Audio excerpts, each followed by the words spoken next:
La Biennale on Air. Welcome to La Biennale on Air, the official monthly podcast of La Biennale di Venezia. In around 30 minutes, we'll take you behind the scenes of our 130-year-old institution, uncovering both well-known and hidden stories. You'll hear from remarkable guests across all art disciplines: art, architecture, cinema, dance, music, theater, and the historical archive. To understand the present, we need to revisit the past, so we'll bring you exclusive gems from the collections of our historical archive. But we're also looking ahead, spotlighting fresh perspectives and new voices. And yes, there will be surprises along the way. As you probably know, May in Venice means one thing and one thing only. Biennale Arte 2026 is officially open, and the gears of our cultural seasons are now fully in motion. With the International Theater Festival just around the corner and the inauguration of the new premises of the Historical Archive, International Center for Research on the Contemporary Arts set to become one of the highlights of June, there is much to look forward to. So, as always, we've prepared an episode filled with reflections, encounters, and visions to accompany you through the weeks ahead. This month's guests are Goode Bryant, Wayne McGregor, Mona Fastvold, Willem Dafoe, and Mario Banushi, artists and creators moving across art, performance, cinema, and theater. This is La Biennale on Air, and Venice is once again in full bloom.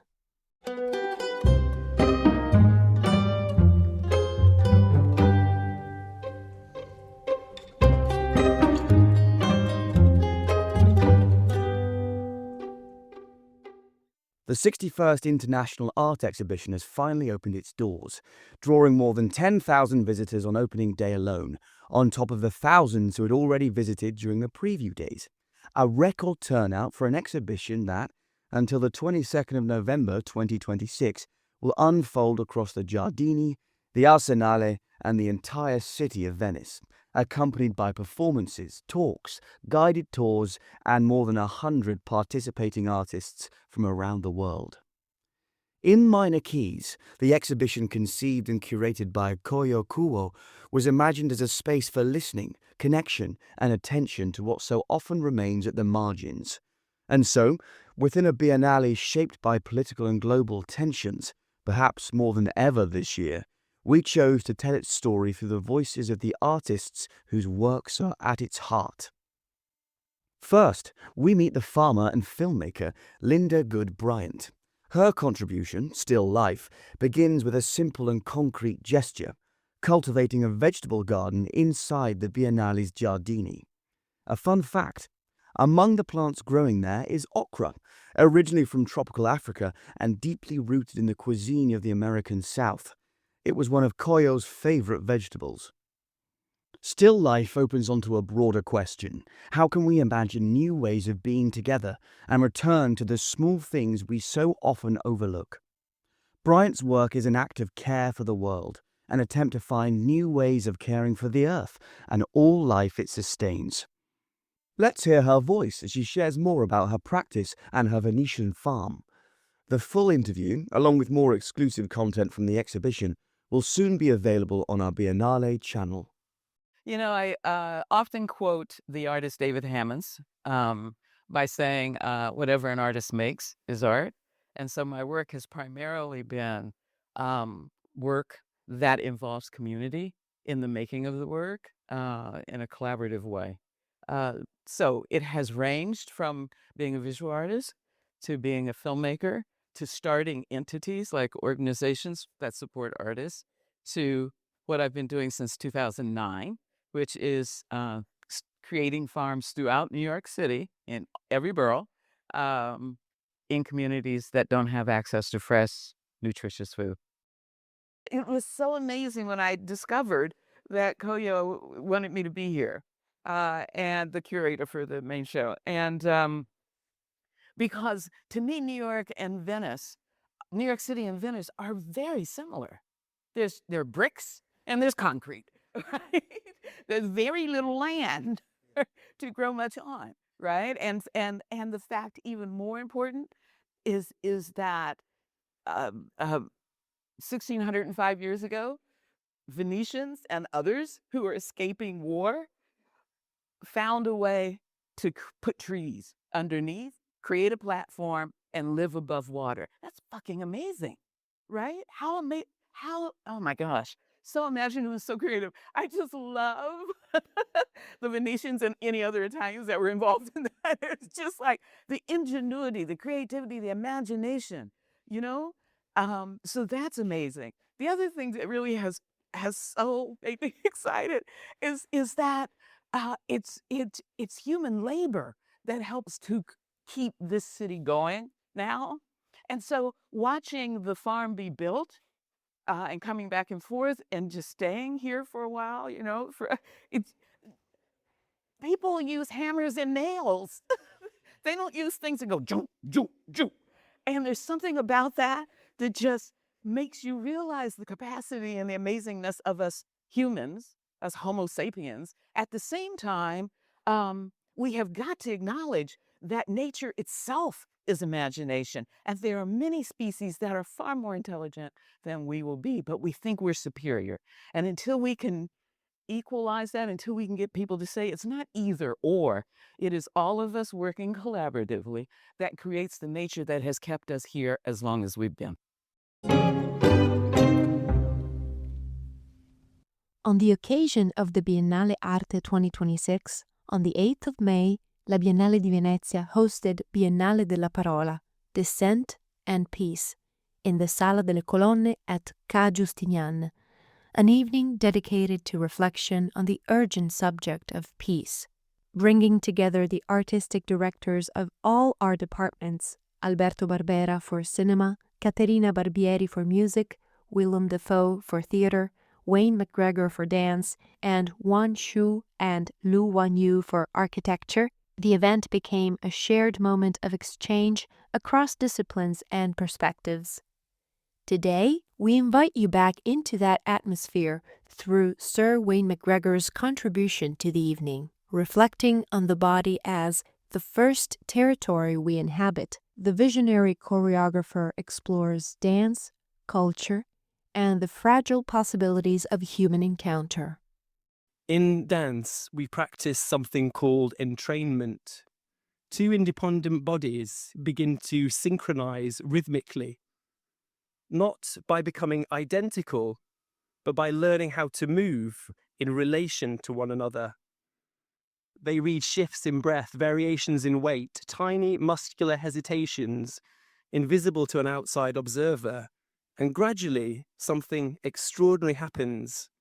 The space between them becomes intelligent. Imagine a politics built on this principle, a diplomacy rooted not only in strategy, but in kinesthetic accountability. The recognition that my movement alters the space you inhabit, that no act of domination remains isolated, that every humiliation, every displacement, every erasure reverberates through the collective body. Peace, then, is not a fixed condition. Peace is a rhythm, exhausting, imperfect, daily, a practice of sustained adjustment. Peace is not the absence of conflict, but the courage to confront injustice without denying its victims. And perhaps this is what culture, at its best, still offers us. Not innocence, not agreement, but rehearsal. A space in which human beings practice the difficult art of encountering one another without guarantees. We are not one body because we are the same. We are one body because none of us can fully escape the consequences of one another. The wars in our headlines, the fractures in our societies, the algorithms in our pockets, These are not separate stories. Every gesture, political, artistic, institutional, personal, enters our shared nervous system. All are movements within one vast, unfinished choreography.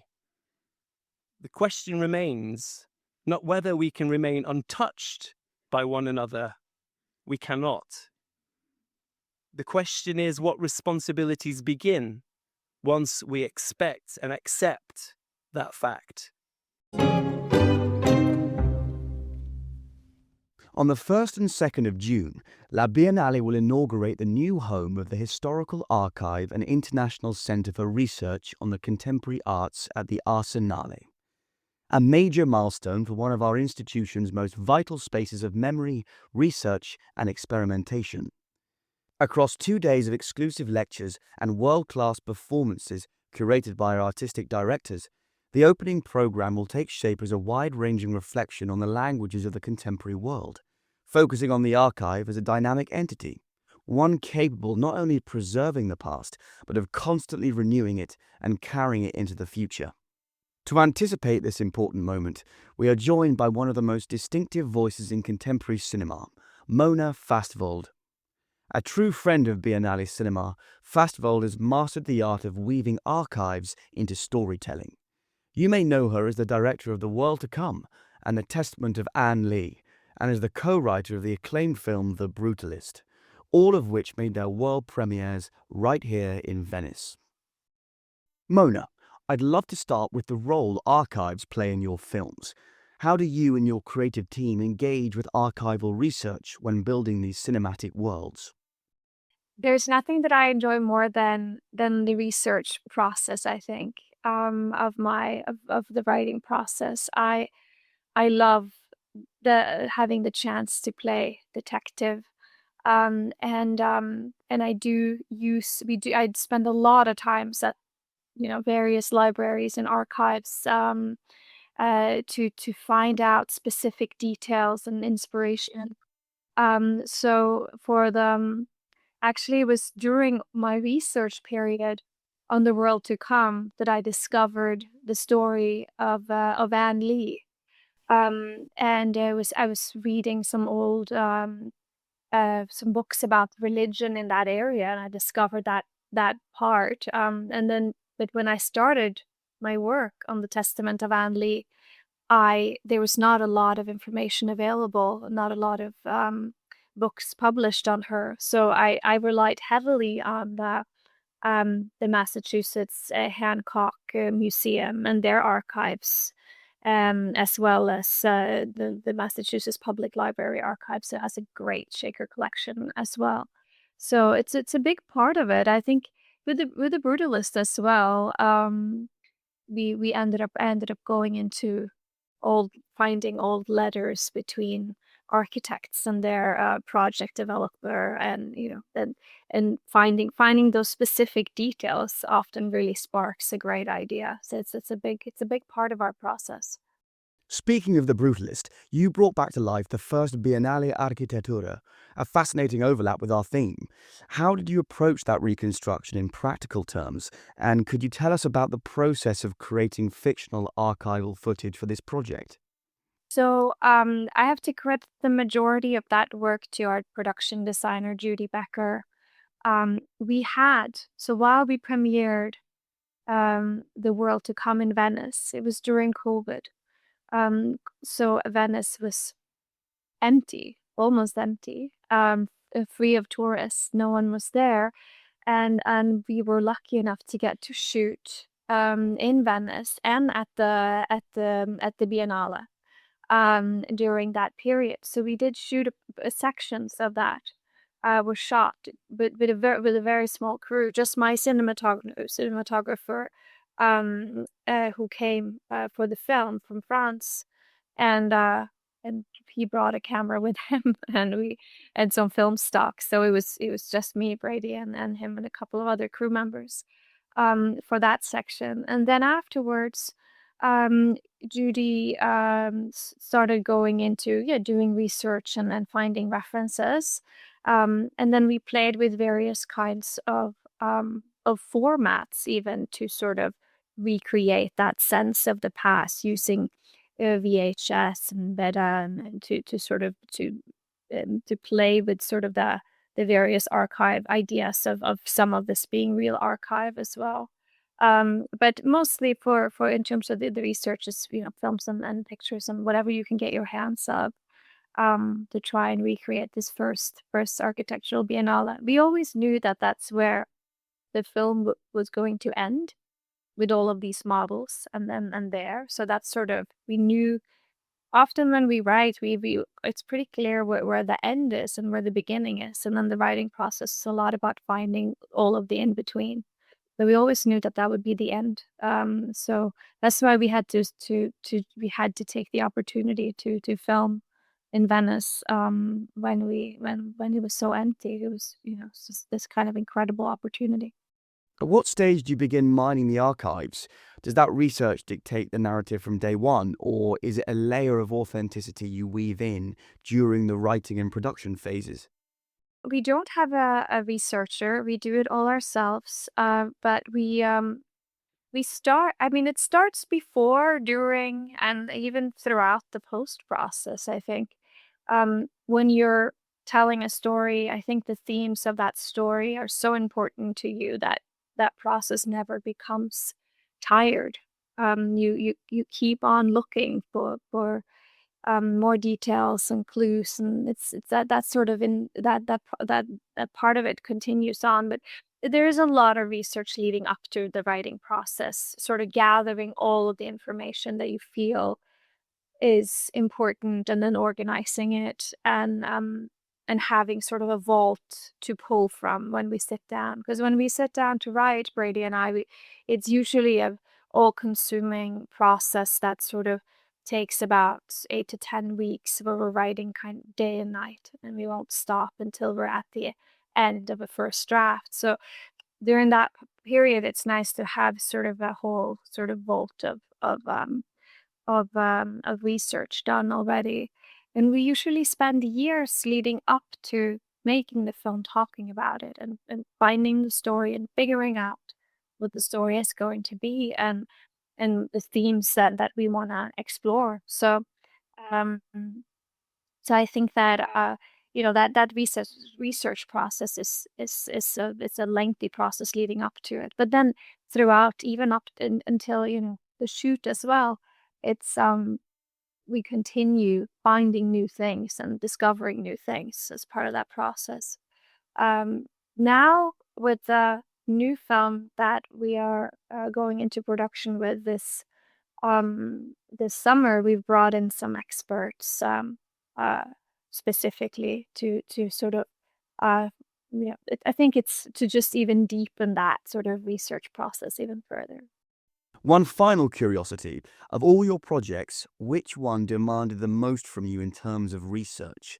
Was there a particular film where the archive felt like a labyrinth, especially difficult to navigate? I think Testament of Anne Lee was the most difficult one, because it was the least amount of information to be found, easy, the least amount of accessible information. So I had to, physically go to all of the different Shaker settlements, and find the books that were out of print and track them down, and sometimes wait, a month or two to get the book or the material. And I would find contradictory facts about her and her life, and then try and look for more and see sort of what felt the most true. So to me, based on all the different source material. So I would say there was a lot more. It was more complicated, because with the brutalist also, it was because it was about a real person. With the world to come, I had the writers of the short story, and the script as well, Jim Shepard and Ron Hansen.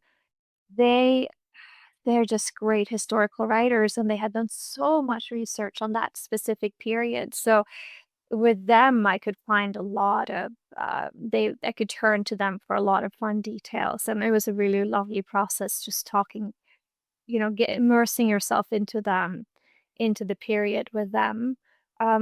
I also find that the work relationship that we have with our production designer is also where that the period research really deepens as well, down to, you know, what kind of coffee cup would this person drink their morning coffee out of, or and the same in the costume design as well. But then you start really in that process working with your visual creative collaborators, you find even more details and start making even more decisions about these specific details of the period.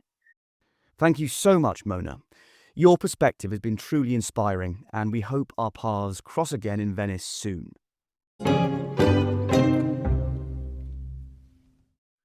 Hi, I'm Willem Dafoe, Artistic Director of the Theatre Biennale in Venice. It runs from June 7th to June 21st. We've got a beautiful program. We're waiting for you. Come and check it out. For most people, June smells like summer. Long days, longer drinks, and afternoons spent smiling at the sun.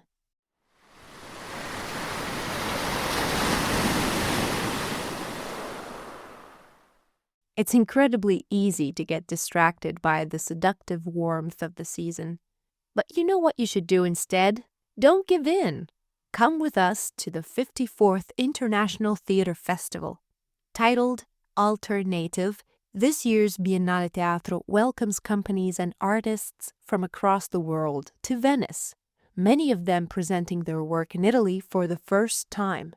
Artists from Greece, India, Indonesia, New Zealand, China, and Japan will transform the city into a meeting place for new theatrical languages and perspectives. Before the shows, you can always enjoy a drink at the Arsenale while lazily watching the sunset over the lagoon. Just keep an eye on the seagulls if you decide to grab something to eat. Well, if you don't want to listen to us, perhaps artistic director Willem Dafoe can convince you instead. Over the last 50 years, the professionalism of the arts has paradoxically flattened its soul. Much of the work has become overproduced, standardized, and predictable. What once felt raw, urgent, and personal now feels polished to the point of sameness. I miss the amateur spirit, not as a lack of skill, but as a ground where risk, imperfection, and originality can breathe. It is in the cracks, not in the polish, where truly unique art lives. I was also particularly inspired by the posthumous presentation of Koyoku's Art Biennale and its title, In Minor Keys, exploring authentic and vital art in other than usual places.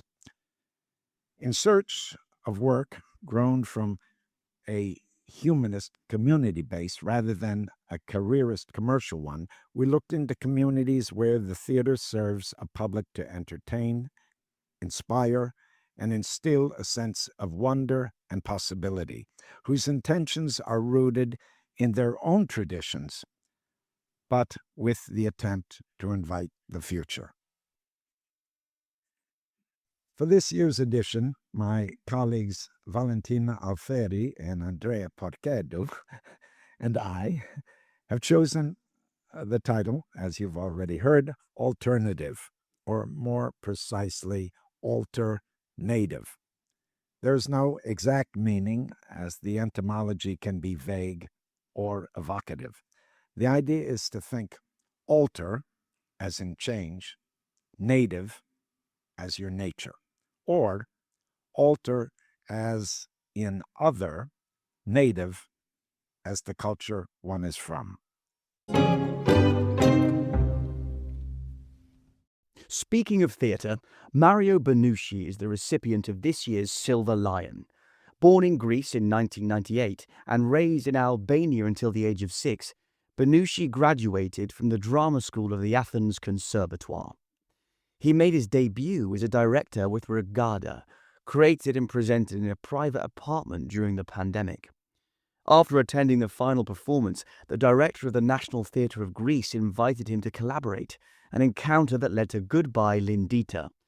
Originally scheduled to run for just 3 weeks, The production remained on stage for 3 years, earning critical acclaim before touring internationally. The third chapter of the trilogy, Taverna Maurecia, Mario, Bella, Anastasia, acclaimed at major international festivals, went on to achieve the same success. At the 54th International Theatre Festival, Mario Banushi will present the complete trilogy, Romance Familiare, for the first time in its entirety. The project is co-produced by la Biennale di Venezia and the Fondazione Quartier pour l'Art Contemporain. We spoke with Mario Banushi about the Silver Lion, his artistic journey, and the road to the Biennale Teatro 2026. Hello, my name is Mario Banushi, and I'm very honored to receive the Silver Lion in Venice Biennale 2026. I'm bringing my trilogy in the festival, and I'm very happy and emotional about this because it's the first time I will show this trilogy, a trilogy that starts with the piece Ragada. The second one is Goodbye Lindita, and the third one it's Taverna Maurecia, Mario, Bella, Anastasia. It's a trilogy about my family. The first piece it's about my mother, the second one it's about my stepmother, and the third one it's about my father. It's a circle for me that starts and ends with the people that brought me in life and taught me a lot of things that I try to involve in my works. In most of them, in a general way, the theme is grief and how we say goodbye to our people that are living, and how we deal with the grief, with the absence. But also, there are pieces that talk about death and about loss, but they talk also about birth and about life, because my mother used to be a midwife, and I always used to hear stories from her, how she brought life with her hands to so many women. So I'm glad for coming there. I want to thank Venice Biennale, the jury for giving me this prize, and Fondation Cartier for supporting me as an artist. Thank you very much. And just like that, another episode of La Biennale on Air drifts back into the Venetian lagoon, leaving behind bold ideas, beautiful chaos, theatrical fever dreams, and perhaps at least one conversation you'll end up bringing up far too passionately at dinner. And the next chapter is already coming in hot. Just last week at Ca Justinian, the title of the 20th International Architecture Exhibition, Do Architecture for the Possibility of Coexistence Facing a Real Reality, was officially unveiled, opening a new season of speculation, anticipation, and conversations across the architecture world. Meanwhile, theater season is no longer approaching. It's here, dramatic entrance and all. From the 7th to the 21st of June 2026, the 54th International Theater Festival will take over Venice with performances, experiments, revelations, standing ovations, artistic risk-taking, and those unmistakable Biennale Teatro moments when you leave a theater staring silently at a canal, thinking, well, I'll never emotionally recover from that. So, yes, consider this your official warning. Check the program, grab your tickets on our website, and lock in your plans before the cool people get here first and start saying things like, "Oh, you missed that performance?" Surely not you. Until next time, stay curious, stay slightly obsessed, and keep chasing the stories that shift your perspective, even just a little. This is La Biennale on Air. Catch you later. A big ciao from Venice.